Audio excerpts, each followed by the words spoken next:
नमस्कार, मैं हूं अनीता और आप देख रहे हैं मैं भी भारत का न्यूज बुलेटिन आदिवासी डेली। आज के बुलेटिन में आपको दिखाएंगे पूर्वोत्तर भारत के 3 राज्यों की बड़ी खबरें। त्रिपुरा में चुनाव से पहले कांग्रेस और टिपरा मोथा आमने सामने। पारसनाथ पहाड़ी विवाद को लेकर झारखंड बंद का ऐलान। देश में निचली अदालतों में भी बेहद कम है एसटी जजों की संख्या। और एमबीबी पोल में आदिवासियों के विस्थापन या पलायन पर ठोस नीति की जरूरत पर करेंगे चर्चा। तो शुरुआत करते हैं हेडलाइंस के साथ। त्रिपुरा में कांग्रेस ने साधा आदिवासी दलों पर निशाना। टिपरा मोथा ने कहा, हमें आपसे सीखने की जरूरत नहीं। नागालैंड के 15 आदिवासी समूहों ने फिर उठाया भारत नागा मुद्दा। कहा, चुनाव से पहले समाधान निकाले मोदी सरकार। असम में इंडिजिनस पीपुल्स फोरम ने की अलग स्वायत्त जिला बनाने की मांग, दी आंदोलन की चेतावनी। पारसनाथ पहाड़ी विवाद पर आदिवासियों ने तेज किया आंदोलन। अब 24 फरवरी को होगा झारखंड बंद। निचली अदालतों में भी आदिवासियों के साथ भेदभाव, राज्यों के आंकड़े चिंताजनक। एमबीबी पोल में 82% लोगों ने माना कि विस्थापन को मजबूर हुए आदिवासी समुदाय के लिए ठोस नीति बनाई जानी चाहिए। और अब खबरें विस्तार से। बुलेटिन की शुरुआत करते हैं पूर्वोत्तर भारत की खबरों से और सबसे पहले त्रिपुरा से बड़ी खबर। त्रिपुरा में कांग्रेस के वरिष्ठ नेता सुदीप रॉय बर्मन ने क्षेत्रीय आदिवासी दलों पर हमला बोल दिया है। उन्होंने आरोप लगाया है कि क्षेत्रीय दल राजनीतिक लाभ के लिए आदिवासियों का इस्तेमाल कर रहे हैं।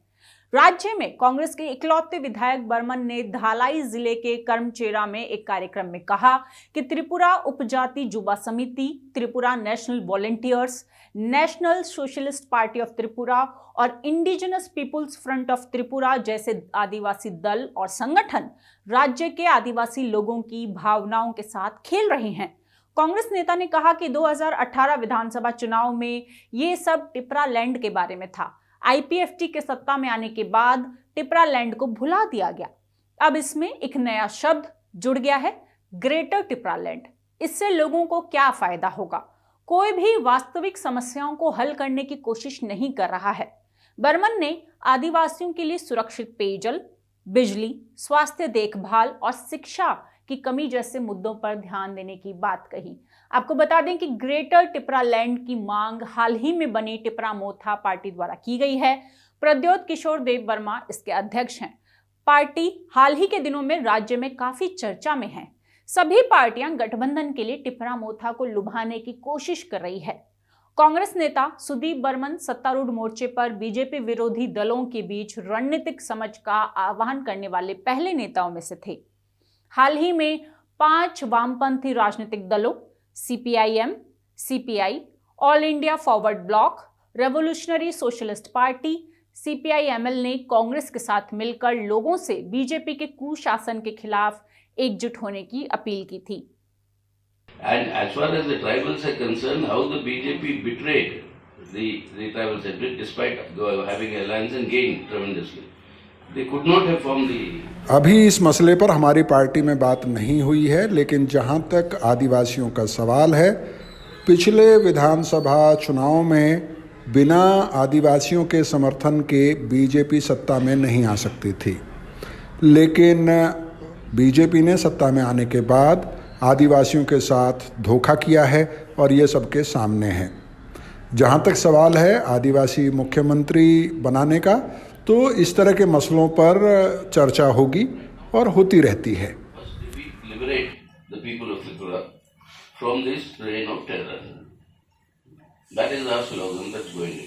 बर्मन की टिप्पणियों के तुरंत बाद टिपरा मोथा प्रमुख ने ट्वीट किया और कहा कि कभी भी प्रियंका गांधी या राहुल गांधी के खिलाफ एक शब्द नहीं बोला। फिर भी स्थानीय कांग्रेसी नेता हमारी सही मांग का मजाक उड़ाते हैं। प्रदेश कांग्रेस आत्म विनाश की चैंपियन है। स्वदेशी लोगों की भावनाओं का मजाक ना उड़ाएं, नहीं तो आपको करारा जवाब मिलेगा। हम अपने संवैधानिक अधिकारों को जानते हैं। देव वर्मा ने कहा कि मोथा को चुनाव लड़ने के लिए सीखने की जरूरत नहीं है। उन्होंने कहा कि हमने बीजेपी को स्वायत्त जिला परिषद चुनाव में हराया। हम विधानसभा चुनाव में बीजेपी से लड़ने जा रहे हैं, जबकि कांग्रेस बीजेपी को हराने में नाकाम रही है। हमें बीजेपी को हराने के लिए किसी सबक की जरूरत नहीं है। और इस मुद्दे पर ज्यादा जानकारी देने के लिए हमारे साथ जुड़े हैं अगरतला से पत्रकार समीर देव वर्मा। समीर, राज्य में 2 महीने में विधानसभा के चुनाव होने हैं। ऐसे में त्रिपुरा में काफी ज्यादा राजनीतिक गहमा गहमी नजर आ रही है। वहां का माहौल कैसा है इस वक्त? क्या लगता है एजेंडा कौन सेट कर रहा है अभी? एक्चुअली हमारी त्रिपुरा राज्य में जो 2023 है, सामने ही इलेक्शन है, वो फरवरी में ही होने जा रहा है। तो इलेक्शन कमीशन अब तक कोई डिक्लेयर नहीं किया, फिर भी सब पार्टी अपना अपना पार्टी को और भी अच्छी तरह लोगों के सामने जाने के लिए, इसको जो जो अपना एजेंडा है इसको दिखाने के लिए लोगों के घर घर जा रहा है। ऐसे में त्रिपुरा मोथा जो है ये एक रीजनल पार्टी होता है, तो ये इतना बड़ा प्रोग्राम तो ज्यादा नहीं करता है, लेकिन घर घर में जाके जो अपना आइडियोलॉजी है इसको बता रहा है। और जो यहाँ त्रिपुरा का जो महाराजा है वागरा प्रदोत किशोर देववर्मा, उनके ही पार्टी है जो त्रिपुरा मोथा, तो इनका आइडियोलॉजी है कि ग्रेटर त्रिपुरा लैंड बनाया जाए त्रिपुरा में, जो त्रिपुरा लोगों का एक अस्तित्व रक्षा के लिए यही एक समस्या का समाधान है। तो इससे ही ज्यादा लोग, आपको पता होगा कि 2018 में भी जो त्रिपुरा लोग है, त्रिपुरा का जो जनजाति है, उन्होंने भी त्रिपुरा लैंड की मांग को लेकर ही IPFT वो सरकार में आया था।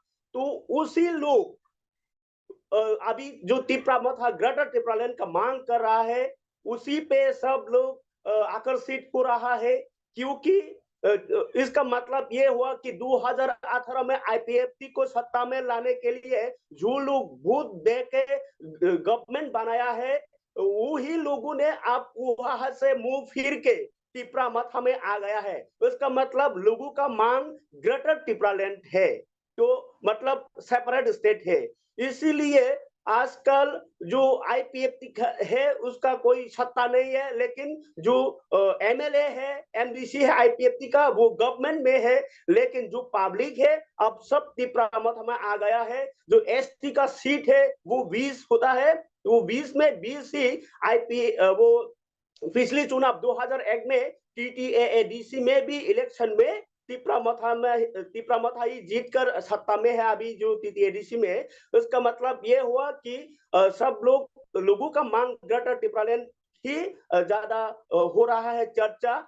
और अभी जो ADC एरिया में सिर्फ त्रिपुरा मोथा का ही ज्यादा प्रोग्राम होता जा रहा है, और थोड़ा थोड़ा होता है BJP का। बाकी सब कोई भी पार्टी जो ADC एरिया है उसमें अच्छा वो फील नहीं कर पा रहा है। समीर, आपने कहा कि आदिवासी इलाकों में त्रिपुरा मोथा की मौजूदगी दिखाई देती है, तो क्या ग्रेटर त्रिपुरा लैंड की मांग को लेकर त्रिपुरा मोथा अपने दम पर राज्य में सरकार बना सकती है, या फिर उसे अन्य दलों से सपोर्ट या समर्थन की जरूरत पड़ेगी?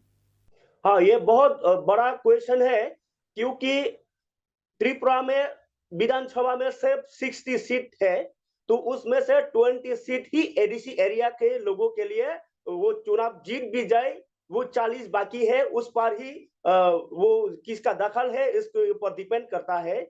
तो 20 सीट अगर त्रिपुरा मोथा को मिल जाए, फिर भी सरकार तो गठन नहीं कर सकता है। फिर भी एक ये होता है कि फैक्टर हो जाता है, क्योंकि यहाँ में CPIM का सरकार था पिछले 25 साल में, तो उसके बाद ही 2018 में चेंज हुआ, तो CPIM का 16 MLA है, CPIM का 16 MLA, और जो BJP IPFT का 44 है। तो इसमें जो 20 है अगर त्रिपुरा मोथा को मिल जाए, तो CPM का अगर उधर 16 के अंदर से अगर 12-13 भी आ जाए, तो फिर फैक्टर बन जाता है। इसीलिए वो त्रिपुरा मोथा इस बार मैंने बार बार जो जितना महाराजा का जो चेयरमैन है उनके मुंह से भी बार बार बोल रहा है उन्होंने कि अलायंस किसी से नहीं होगा, और जो त्रिपुरा मोथा है वो 50 से ज्यादा सीट में सिर्फ त्रिपुरा मोथा रीजनल पार्टी होने के बाद भी वो अपनी सिर्फ तिप्रामोथा को ही अलायंस में चुनाव में लड़ेगा। तो इसमें देखा जाता है कि जनरल एरिया में भी एसटी लोग है, तिप्रा लोग है।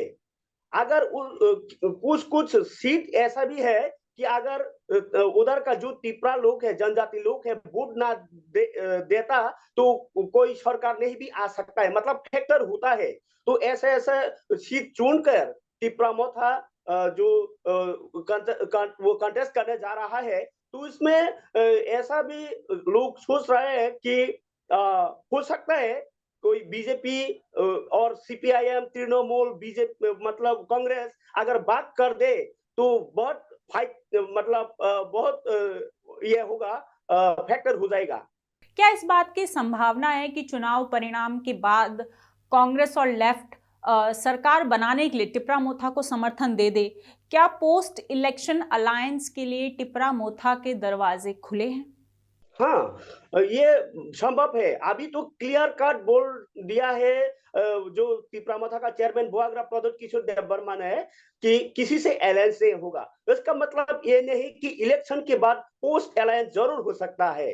हो सकता है जो इलेक्शन के बाद अगर सीट में ऐसा ज्यादा हो जाए तो सरकार जरूर गठन कर सकता है वो लोग, और इसीलिए तो बीजेपी डरता हुआ नजर आ रहा है कि नेता मतलब वो सेंट्रल का नेता आता जाता रोज आता जाता हो रहा है, और कल तो मिथुन चक्रवर्ती भी आया है, अभी स्टेट में ही है ठहरा हुआ।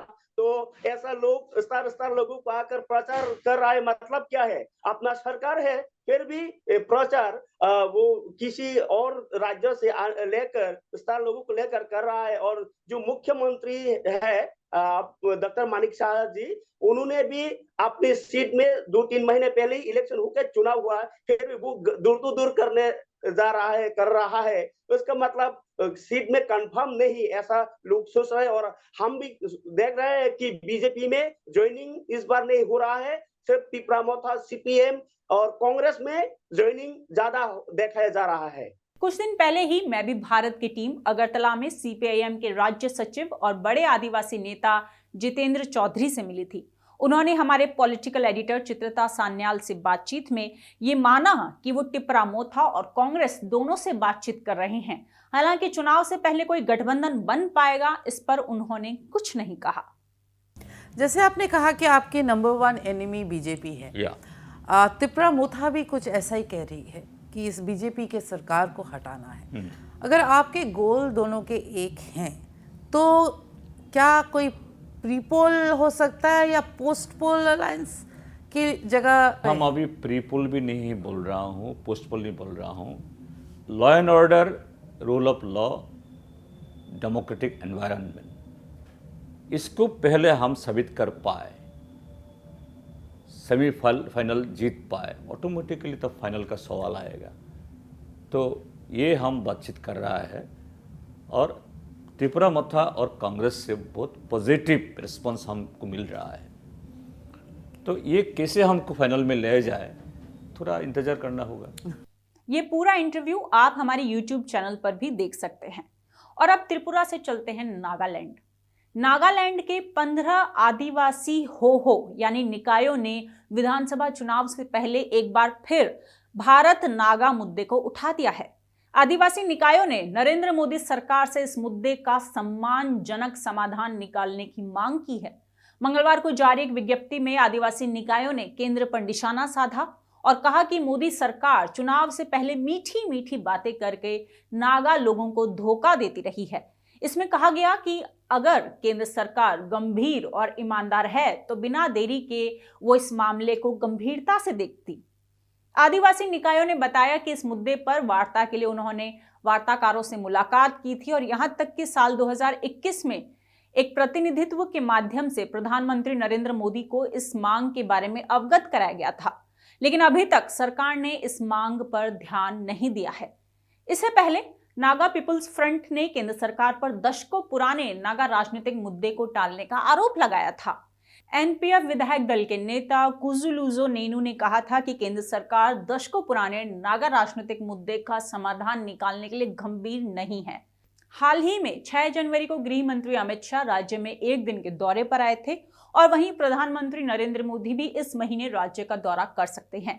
और इसी को देखते हुए नागालैंड के आदिवासी समूहों ने ये मांग उठाई और मोदी सरकार की आदतन बयानबाजी पर सवाल उठाए। आपको बता दें कि नागालैंड में विधानसभा का कार्यकाल खत्म होने ही वाला है। राज्य में 1 से 2 महीने में विधानसभा की 60 सीटों पर चुनाव होने हैं। और अब पूर्वोत्तर के एक और राज्य असम से बड़ी खबर। असम में जातीय समुदायों के एक मंच इंडिजिनस पीपुल्स फोरम ने राज्य के तत्कालीन उत्तरी कछार हिल्स जिले से एक अलग स्वायत्त जिला बनाने की मांग को दोहरा दिया है। दीमा हसाओ जिला प्रशासन के मुताबिक 13 जनजातियां जिले की कुल आबादी का लगभग 71% है, जिसमें दिमासा की जनसंख्या सबसे ज्यादा है। ऐसे में इस मंच ने राज्य के सबसे बड़ी जनजाति समुदाय दिमासा को छोड़कर गैर दिमासा समुदायों का प्रतिनिधित्व करते हुए एक अलग स्वायत्त जिले की अपनी मांग को उचित ठहराया है। फोरम ने बताया कि इस मांग को लेकर असम सरकार के साथ कई दौर की बैठकें हो चुकी हैं। असम सरकार ने लेफ्टिनेंट पी वर्मा की अध्यक्षता में एक टास्क फोर्स का गठन किया था। इस टास्क फोर्स ने नवंबर 2011 में एक अलग जिले और स्वतंत्र स्वायत्त जिला परिषदों की स्थापना की सिफारिश की थी। इसके अलावा फरवरी 2019 में असम सरकार के बजट सत्र के दौरान भी एक अलग नए जिले के निर्माण के लिए घोषणा की गई थी। हालांकि इस घोषणा पर अभी तक कोई कदम नहीं उठाए गए हैं। इंडिजिनस पीपुल्स फोरम ने सरकार को चेतावनी दी है कि अगर उनकी मांगें पूरी नहीं हुई तो वो नए सिरे से आंदोलन करेंगे। और अब बात करते हैं झारखंड के पारसनाथ पहाड़ी विवाद की। मरांग बुरू को लेकर आदिवासियों ने अपने आंदोलन को बढ़ाने का फैसला किया है। मंगलवार को हजारों आदिवासी पारसनाथ पहाड़ पर जुटे थे। 5 राज्यों के हजारों आदिवासियों ने रैली निकाली और केंद्र की बीजेपी और राज्य की हेमंत सोरेन सरकार के खिलाफ जमकर नारेबाजी भी की। प्रदेश के कई बड़े आदिवासी नेता भी इस कार्यक्रम में शामिल हुए थे। इस कार्यक्रम के दौरान आदिवासी नेताओं ने बड़ा ऐलान कर दिया है। बोरियो के जेएमएम विधायक लोबिन हेम्ब्रम ने 24 फरवरी को झारखंड बंद का ऐलान किया है। इस दौरान वो अपनी ही सरकार पर खूब बरसे। उन्होंने कहा कि आदिवासी की सरकार रहते आदिवासियों को अपने अधिकार के लिए भीख मांगनी पड़ रही है। आदिवासी नेताओं ने केंद्र की बीजेपी और राज्य की हेमंत सोरेन सरकार को चेतावनी भी दी कि अगर 25 जनवरी तक इस मामले का समाधान नहीं निकला तो 30 जनवरी से बिरसा मुंडा की जन्मस्थली उलीहातू में आदिवासी उपवास पर बैठेंगे। इतना ही नहीं, 2 फरवरी को भोगना डी में भी आदिवासियों का महाजुटान किया जाएगा। हेम्ब्रम ने कहा कि पारसनाथ में तो सिर्फ ट्रेलर दिखाया गया है, पिक्चर तो रांची के मोहराबादी मैदान में दिखाएंगे। वहीं आदिवासी सिंगल अभियान के अध्यक्ष सालखन मुर्मू पहले ही 17 जनवरी को 5 राज्यों के 50 जिलों में धरना प्रदर्शन का आह्वान कर चुके हैं। बता दें, जैन समुदाय के विरोध के बाद गुरुवार को केंद्र सरकार ने पारसनाथ पहाड़ियों में पर्यटन को बढ़ावा देने के झारखंड सरकार के कदम पर रोक लगा दी थी। सरकार के इस फैसले पर आदिवासियों ने नाराजगी जताई है। आदिवासियों का मानना है कि पारसनाथ पहाड़ दरअसल उनके मरांग बुरू यानी सर्वोच्च देवता का स्थान है।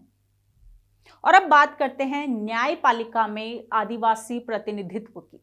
देश की न्यायपालिका में अनुसूचित जनजाति, अनुसूचित जाति, पिछड़ा वर्ग, अल्पसंख्यक और महिलाओं की भागीदारी बहुत कम है, लेकिन इसमें भी आदिवासियों की भागीदारी सबसे कम है। अब निचली अदालतों में जुलाई 2022 से डेटा के एक विश्लेषण में पाया गया कि जिला और अधीनस्थ अदालतों में केवल 4.9% न्यायाधीश अनुसूचित जनजाति यानी एसटी के थे। वहीं अनुसूचित जाति के लिए ये अनुपात 13.3% और ओबीसी के लिए ये अनुपात 23.8% था। यानी देखा जाए तो निचली न्यायपालिका ने उच्च न्यायालयों की तुलना में बेहतर प्रदर्शन किया। हाल ही में न्याय विभाग की तरफ से संसदीय समिति को पिछले 4 साल के दौरान हाईकोर्ट्स में जजों की नियुक्ति को लेकर विस्तृत जानकारी दी गई थी, जिसमें कहा गया था कि पिछले 5 वर्षों में हाईकोर्टों में नियुक्त जजों में से 1.3% जज अनुसूचित जनजाति, 2.8% अनुसूचित जाति, 11% ओबीसी और 2.6% अल्पसंख्यक समुदायों से थे, जबकि वहीं 78% न्यायाधीश उच्च जाति यानी जनरल कैटेगरी के थे। वहीं आदिवासी बहुल राज्यों को देखें तो वहां के हालात तो अभी भी बहुत ज्यादा खराब हैं। ओडिशा की बात करें तो राज्य में 22.8% एसटी समुदाय की आबादी है, लेकिन निचली अदालतों में एक भी एसटी जज नहीं था। वहीं पश्चिम बंगाल में 5.8% एसटी आबादी है, लेकिन यहां भी निचली अदालतों में एक भी एसटी जज नहीं था। जबकि गुजरात में आबादी में एसटी का प्रतिशत 14.8% है। इसके बावजूद जिला और अधीनस्थ न्यायालयों में केवल 0.4% एसटी जज थे। महाराष्ट्र में एसटी समुदाय के 9.4% लोगों के बावजूद समान अनुपात था। हालांकि छत्तीसगढ़ में बेहतर प्रतिनिधित्व था, जिसमें 27.8% जज एसटी समुदाय से थे, तो वहीं मध्य प्रदेश में यह अनुपात 14.8% था। वहीं अगर अनुसूचित जातियों की बात करें तो अदालतों में इनका प्रतिनिधित्व बेहतर था। 15% से अधिक अनुसूचित जाति की आबादी वाले 15 राज्यों में से 11 राज्यों में निचली न्यायपालिका में 15% से अधिक अधिकारी इसी समुदाय से आते हैं।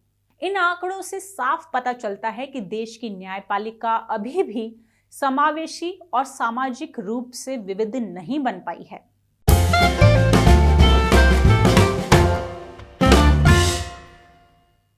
अपने दूसरे सेगमेंट एमबीबी पोल में आज हमने आपसे एक सवाल किया था। वो सवाल था, हाल ही में चकमा जनजाति के लोगों ने जंतर मंतर पर प्रदर्शन किया था। उनका कहना है कि अरुणाचल प्रदेश में उनके साथ भेदभाव किया जा रहा है।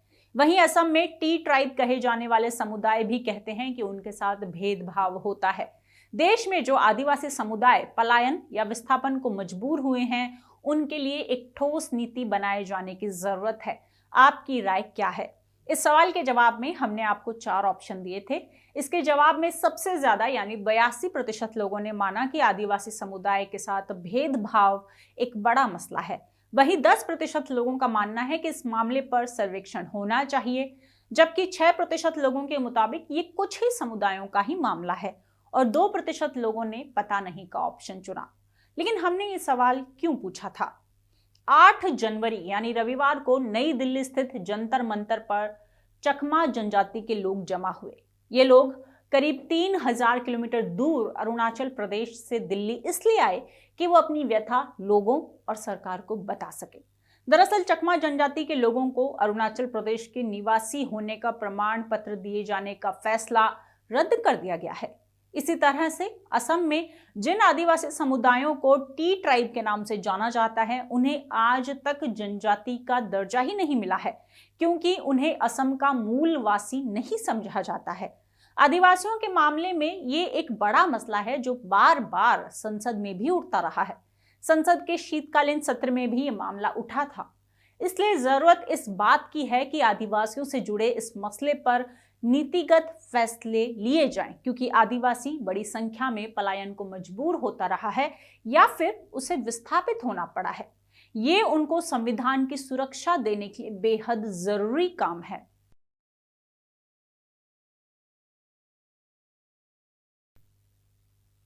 अपने तीसरे और आखिरी सेगमेंट अस्मिता और अधिकार में आज आपको बताएंगे अंडमान की जनजातियों के एक खास रिवाज के बारे में।